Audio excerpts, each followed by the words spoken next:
The central question that we face is the question of whether the system, as currently configured, as it exists today, and as the world exists today, does it work? Does it work for all the people of the world?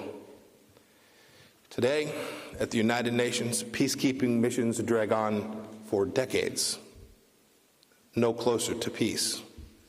The UN's climate-related treaties are viewed by some nations as simply a vehicle to redistribute wealth. Anti-Israel bias has been institutionalized. Regional powers collude to vote the likes of Cuba and Venezuela onto the Human Rights Council.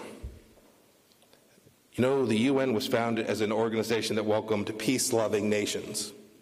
I asked today, does it continue to serve its mission faithfully? In the Western Hemisphere, has enough been done with the Organization of American States to promote its 4 pillars of democracy, human rights, security, and economic development in a region that includes the likes of Cuba, Venezuela, and Nicaragua? In Africa, does the African Union advance the mutual interests of its nation-state members? For the business community from which I came, consider this. The World Bank and the International Monetary Fund were chartered to help rebuild war-torn territories and promote private investment and growth.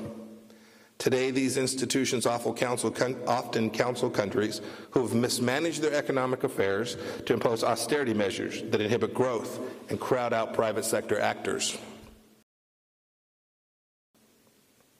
Here, in Brussels, the European Union and its predecessors have delivered a great deal of prosperity to the entire continent. Europe is America's single largest trading partner, and we benefit enormously from your success. But Brexit, if nothing else, was a political wake-up call. Is the EU ensuring that interests of countries and their citizens are placed before those of bureaucrats here in Brussels? This leads to my next point. Bad actors have exploited our lack of leadership for their own gain. This is the poisoned fruit of American retreat. President Trump is determined to reverse that. China's economic development did not lead to an embrace of democracy and regional stability. It led to more political repression and regional provocations. We welcomed China into the liberal order, but never policed its behavior. China has routinely exploited loopholes in the World Trade Organization rules, imposed market restrictions, forced technology transfers, and stolen intellectual property. And it knows that world opinion is powerless to stop its Orwellian human rights violations. When treaties are broken, the violators must be confronted, and the treaties must be fixed or discarded. Words should mean something. Our administration is thus lawfully exiting or renegotiating outdated or harmful treaties, trade agreements, and other international arrangements that do not serve our sovereign interests or the interests of our allies. We announced our intent to withdraw from the Paris Agreement on climate change, absent better terms for the United States. The current pact would have siphoned money from American paychecks and enriched polluters like China.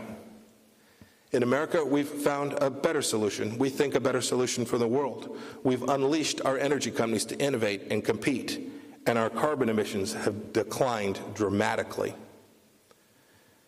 We changed course from the Iran deal because of, among other things, Tehran's violent and destabilizing activities, which undermined the spirit of the deal and put the safety of American people and our allies at risk. In its place, we are leading our allies to constrain Iran's revolutionary ambitions and end Iran's campaigns of global terrorism. And we needn't a new bureaucracy to do it. We need to continue to develop a coalition which will achieve that outcome, which will keep people in the Middle East and Europe and the entire world safe from the threat from Iran.